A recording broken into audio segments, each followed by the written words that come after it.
Right, Michelle, we're live. How exciting. It always surprises me when that pops up, like I haven't just hit the go live button. But welcome, everybody. It is amazing to see you. I've got the awesome Michelle Hartley with me today, like the Michelle Hartley. Can you see who's here? How exciting is that? I am so excited to have her here today because if ever there is someone to call out her FFS moments, we're saying it that way, but we don't have to. It is the lovely Ms. Hartley. So if you don't know Michelle, and you probably do because she's #LinkedIn famous, she is the amazing Queen of the Geeks. She is the bringer of the Geek Squad event every year.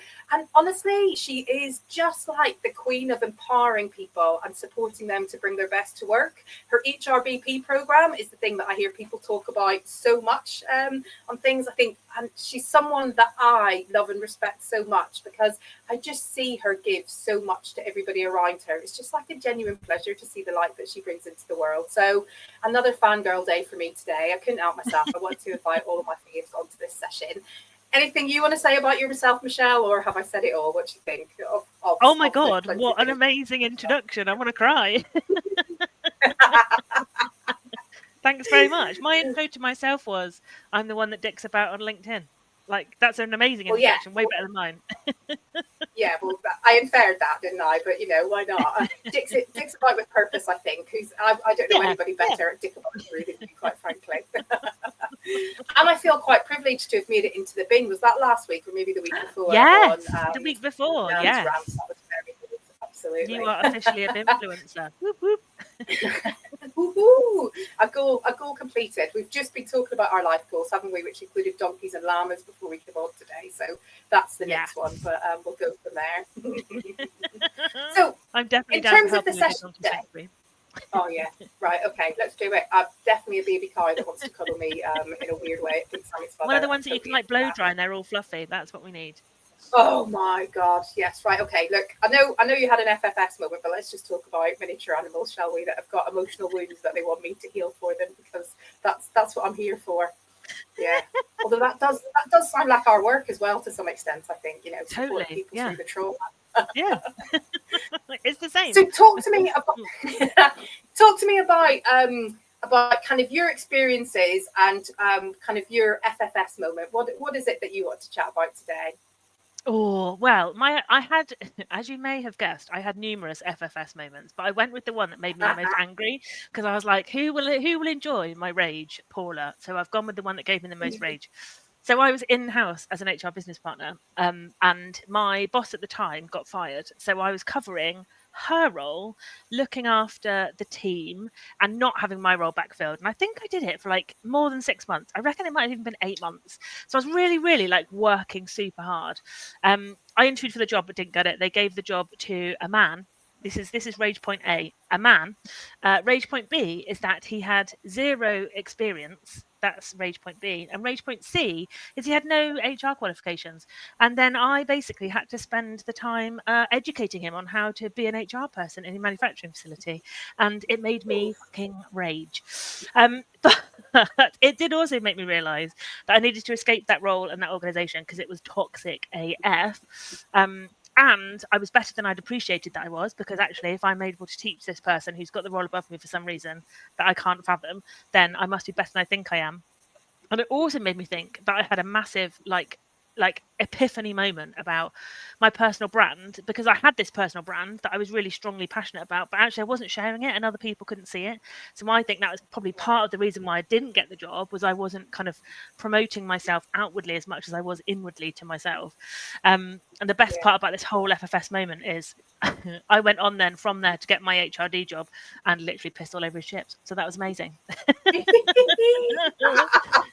So all these things happen for a reason.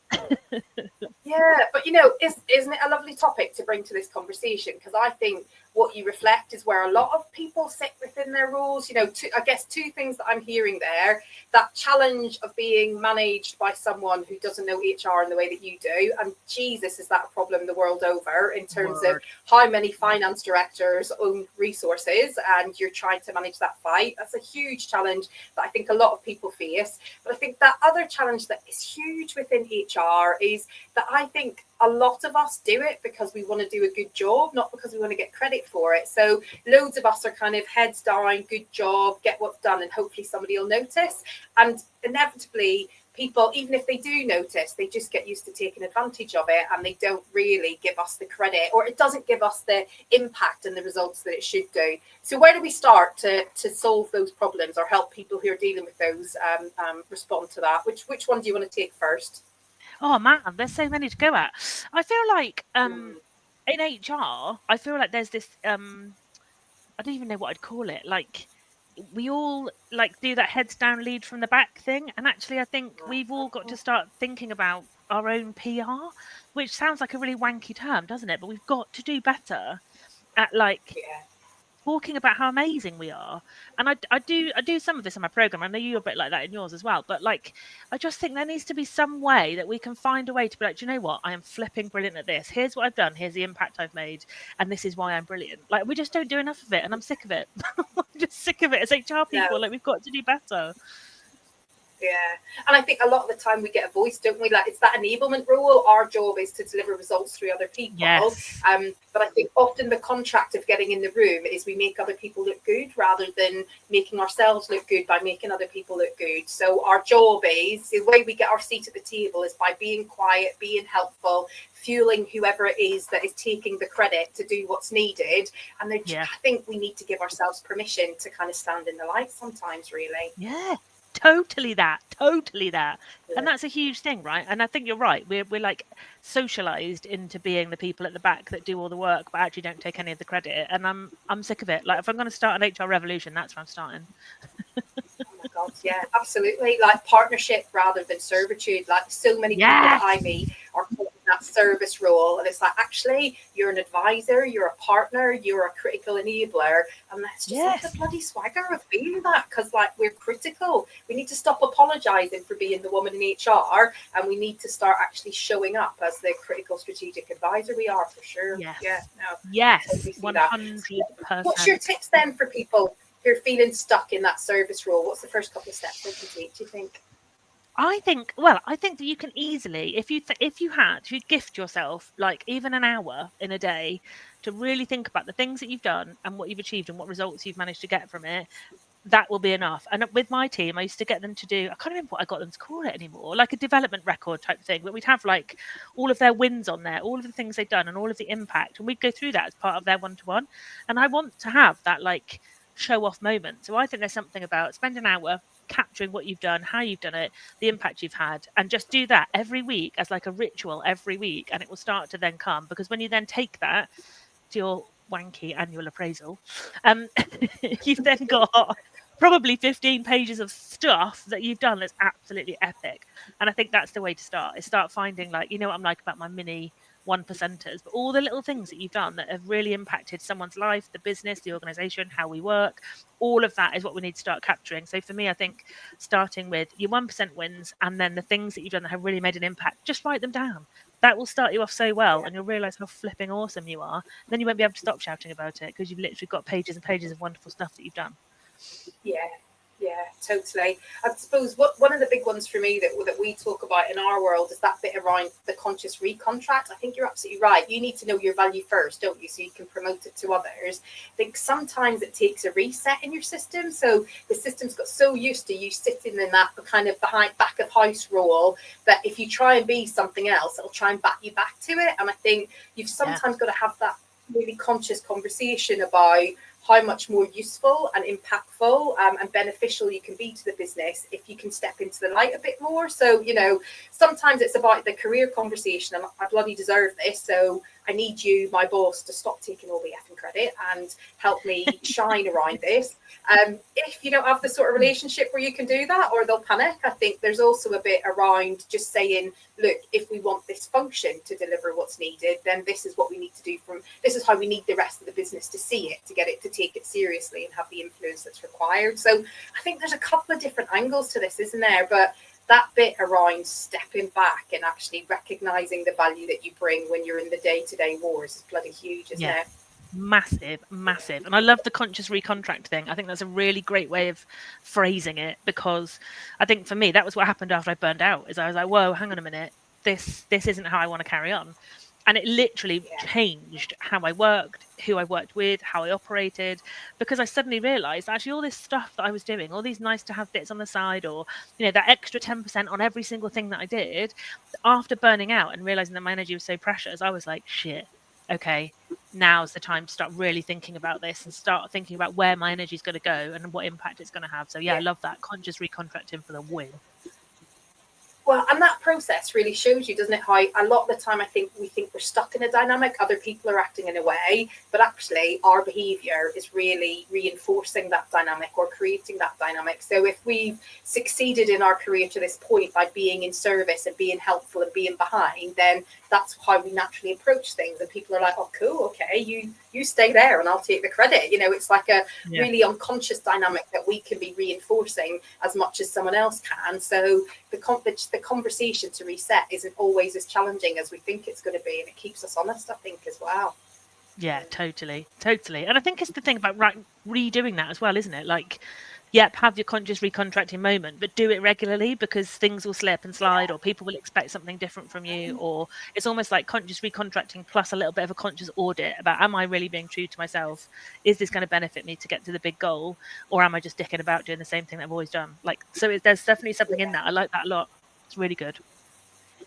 So what about if the person that you're kind of stuck in that dynamic with is just a KNOB? What do you do in that situation? What's your kind of experience of, there's what we've talked about there is that kind of a situation where you can fuel a revolution, but certainly, and we've talked about this, not in this forum, I think there's a risk, isn't there, that we sell people some snake oil of, well, if you just do this, this will change. But actually, there's a lot of knobs about that you can't actually change within this situation.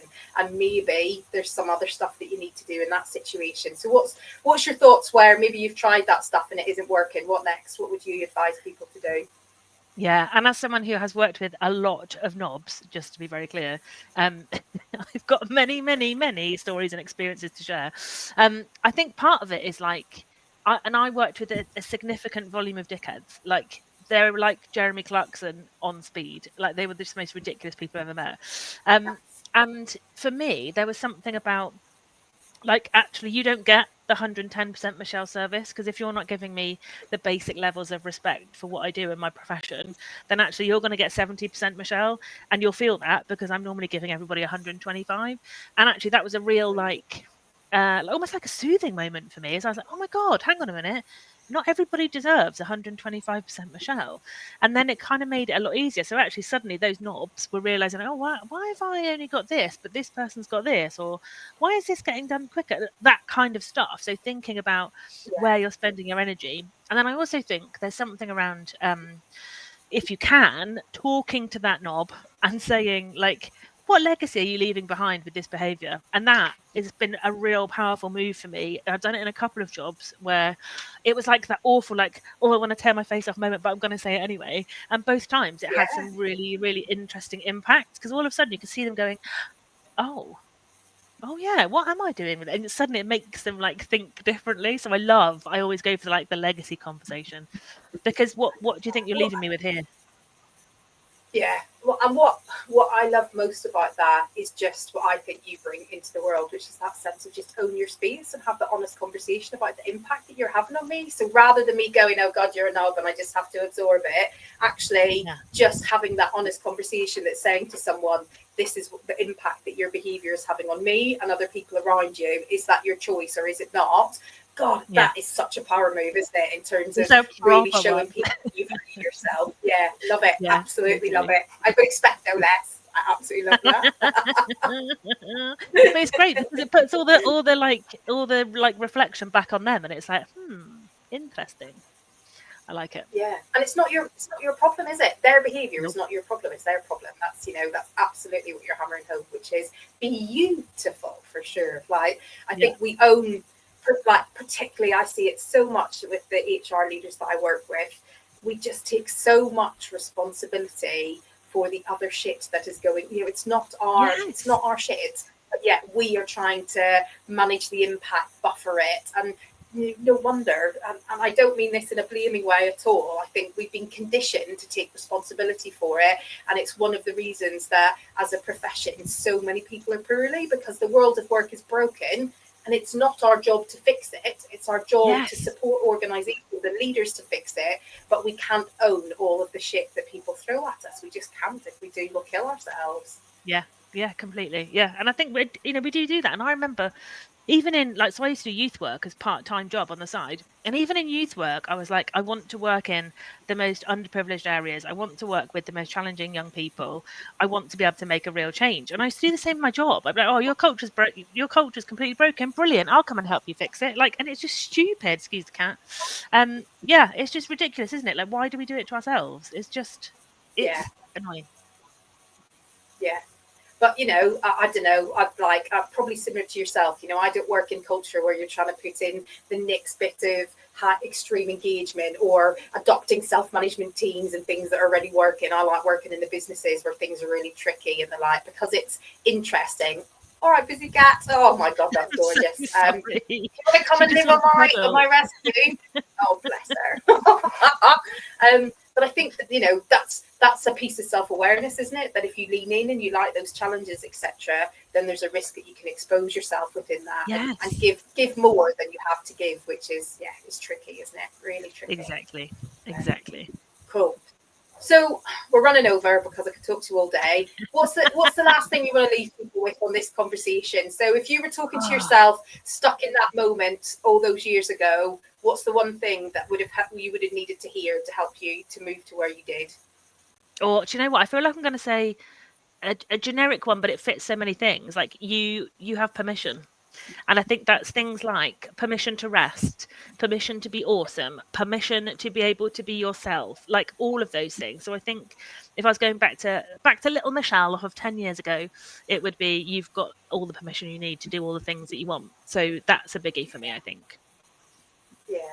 Yeah. And I want to say to Michelle, you've got all the badassery to do whatever the hell you want as well, because you can do it. Whatever you put your mind to, you can make it. Yeah, for sure. Cool. Well, dude, thank you so much for joining us today. A pleasure as always to spend some time with you. Thank you everybody who's joined us. Keep chatting in the comments and we'll see you soon. Bye everybody.